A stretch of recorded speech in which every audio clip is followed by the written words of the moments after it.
Levantamento feito pela Global Firepower, agência que analisa dados militares globais, o Brasil ocupa a 17ª posição no ranking das maiores forças aéreas no mundo. O país possui um total de 628 aeronaves, incluindo helicópteros, caças, aviões de treinamento, transporte, ataque, missão especial e aviões-tanque. Os Estados Unidos, nenhuma surpresa, lideram a lista. Eles têm 13.209 aeronaves, seguidos por Rússia, China, Índia e Coreia do Sul.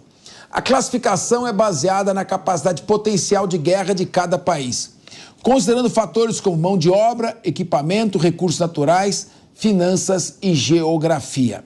Bom, comandante Robson Farinazzo, eu preciso ouvir você. Eu tenho sempre algumas reservas com essas relações que são feitas, porque uma coisa é teoria, outra coisa é você testar as Forças Armadas na prática. Eu vi relações que colocam o Egito como uma força mais poderosa do que Israel. Israel já ganhou 2 guerras do Egito, 56 e 73. O Brasil teve uma pesquisa também, isso lá para 2010, 2011, botava o país como 10ª potência militar do mundo. Mas é uma análise quantitativa. Precisa analisar se as aeronaves estão aqui. Nem o Romário dizer que fez 1000 gols. Não sei se os goleiros estavam no lugar certo na hora que ele fazia os gols. Porque tem muito gol de treino. O que é? Jogo é jogo, treino é treino. Meu querido Robson Farinazzo, o Brasil está na 17ª posição mesmo? E a Rússia continua na 2ª posição? Israel continua atrás de França e Inglaterra e Alemanha? Queria ouvir você. Olha, Capês, eu penso da seguinte forma, a gente não pode deitar em cima dos louros, né? Porque uma coisa é você ter um quantitativo de equipamento numa determinada força armada, seja ela uma força aérea, marinha ou exército. Outra coisa é você conseguir impor o poderio militar, impor sua vontade militar no terreno. Eu vou dar um exemplo para você. A Ucrânia hoje quase não tem mais força aérea. A força aérea da Ucrânia ela foi bastante depauperada nesses últimos quase 24 meses de guerra. No entanto, você vê que a Ucrânia consegue atacar os navios russos no Mar Negro, quase sem força aérea. Embora, lógico, a gente não pode negar que a OTAN forneceu para a Ucrânia informações valiosíssimas em termos de telemetria, posições dos alvos, etc. O que eu questiono, o que eu acho que precisa no Brasil? Em primeiro lugar, nós precisamos ter autonomia de fabricação de insumos de alta tecnologia como sensores. Tá? Mesmo aeronaves, a gente tem que falar, nós temos a 17ª Força Aérea do mundo, bacana, mas os aviões de combate são fabricados aí fora. Quer dizer, se você tiver um problema de embargos no dia de amanhã, essa Força Aérea vai cair para qual posição do ranking? Eu sei que as pessoas não gostam disso, mas isso precisa ser dito. Essas verdades precisam vir à tona. Outra coisa, nós temos hoje mísseis de longo alcance para interditar, né, qualquer força naval que queira intervir com o nosso tráfego marítimo, com as nossas linhas comerciais. A gente não tem nada disso. Então, eu acho que o Brasil precisa se repensar. Eu acho que esses dados do Global Firepower, né, é uma coisa meio super trunfo. Eles colocam, elencam ali a quantidade de aviões, navios, etc. Mas, na prática, você pega aí, por exemplo, a melhor força aérea do mundo, Estados Unidos, melhor marinha, mas não consegue desobstruir o Mar Vermelho. Então, esse é um dado que eu acho bastante controverso. Eu acho que o Brasil, ele precisa pensar menos nisso aí, investir mais em indústria. Ele precisa ter uma autonomia muito grande para fabricar aviões, fabricar foguetes, fabricar carros de combate, fabricar navios. Você pega, vamos lá, eu falei da Ucrânia, da grande vantagem dela, né? E qual é a grande desvantagem? A Ucrânia desmobilizou essa indústria bélica. Então, hoje ela não tem condição de fabricar seus aviões, tá? Eles falam, a Ucrânia faz isso, faz aquilo. Ela faz porque ela recebe muitos insumos aí de fora, como o Brasil também recebe. Se cortar a indústria, os insumos financeiros que vão para a Ucrânia, ela fenece no campo de batalha.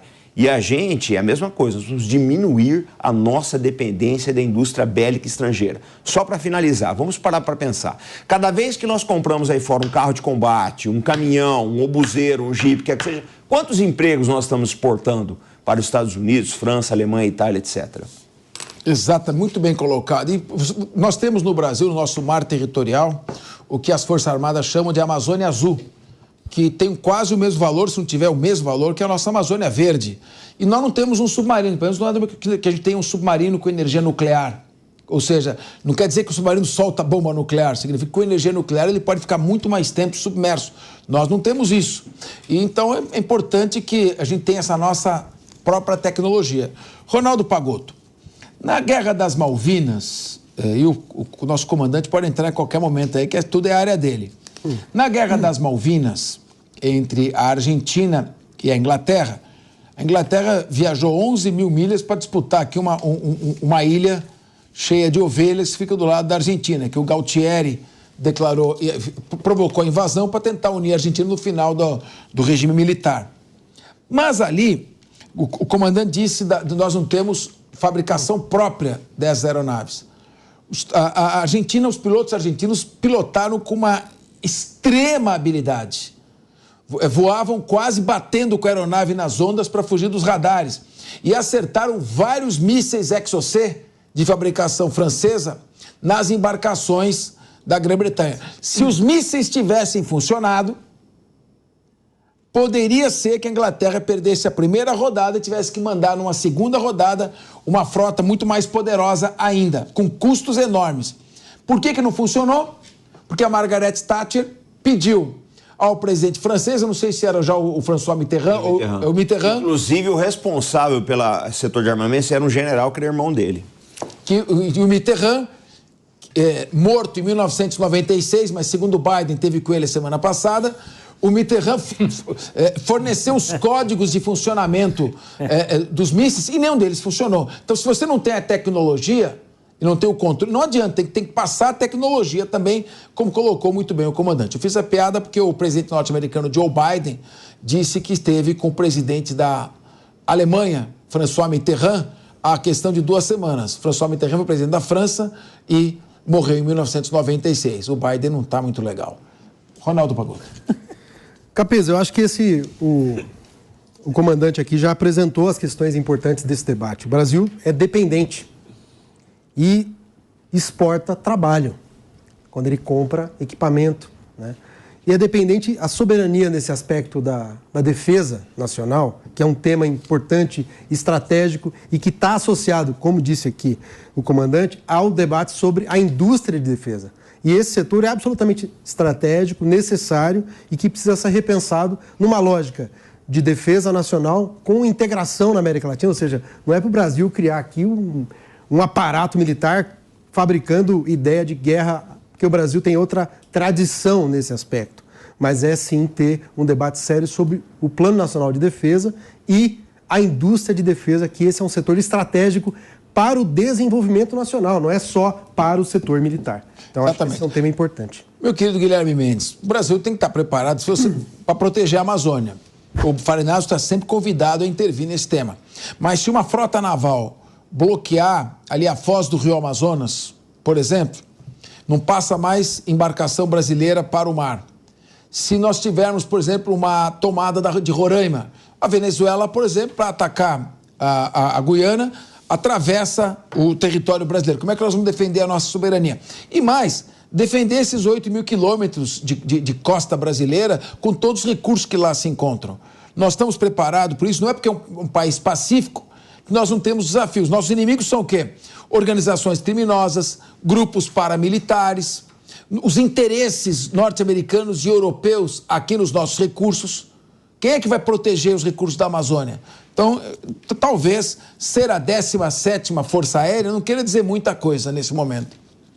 Capês, eu acho que de fato nós não estamos preparados, né? E não só as Forças Aéreas, as Forças Armadas brasileiras necessitam de investimento em equipamentos, mas também em qualificação, né? Nós recentemente tivemos a experiência de ver militares ocupando postos de comando em cargos antes ocupados por civis e chocou o país todo o despreparo de muitos daqueles profissionais que ocupam grandes patentes, né? Então, quer dizer, inclusive com troca de siglas, né? Você viveu e viu aquela entrega errada de vacinas, quando o ministro, até então ministro da Saúde, confundiu o Amazonas com o Amapá, você lembra? Lembro. Então, quer dizer, um general 4 estrelas que não sabe a sigla ou não sabe onde ficam os estados brasileiros, isso é muito mais preocupante para mim, do que propriamente a falta de um outro equipamento. Eu queria até aproveitar e conversar... Ele não era ministro da Educação, né? Pelo menos. Ainda bem, né? Menos mal. Mas eu queria até perguntar para o Dr. Robinson como é que está a questão daquela indústria bélica ali no Vale do Paraíba. Em São José dos Campos tinha muita coisa, não é?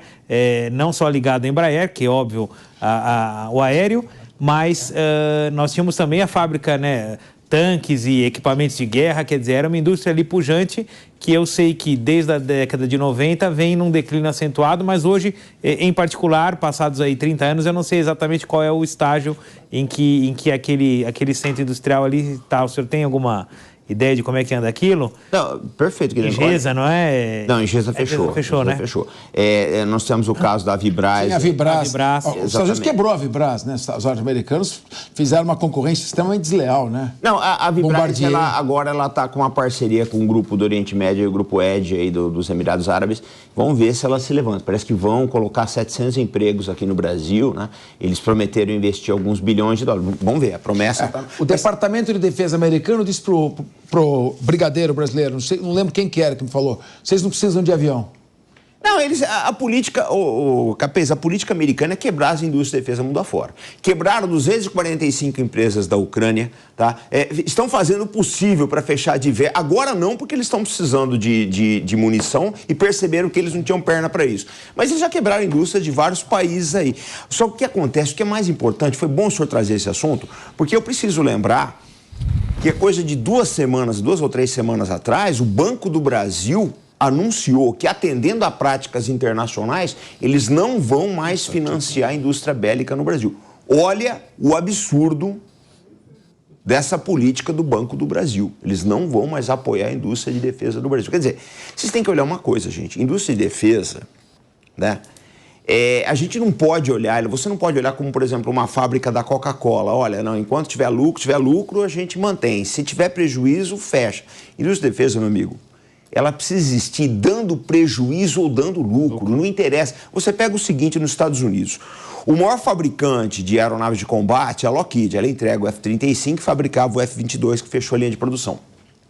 Os Estados Unidos continuam falando, mas o F-35 não é o melhor avião americano, mas eles continuam comprando aviões de caça da Boeing. Por quê? Se ele já tem o F-35? Um fator bem simples, não pode deixar a Boeing quebrar. Eles sabem disso. Eu preciso manter aquela linha aquecida, eu preciso manter uma certa receita na Boeing, tá? Para ela poder fazer investimento, investir em R&D, que é pesquisa e desenvolvimento, e entregar novos produtos. Então, nós precisamos ter essa mentalidade, gente. O pessoal fala, o Brasil é pacífico. O Brasil é pacífico, eu não tenho dúvida disso. É um povo maravilhoso. Só que o interesse internacional não é pacífico. E se nós não tivermos armas, nós vamos perder o nosso patrimônio. É isso mesmo. Você tem recursos naturais aqui que precisam ser defendidos. Vai nessa de é pacífico. A hora que bater a nossa carteira na Amazônia, vocês vão ver.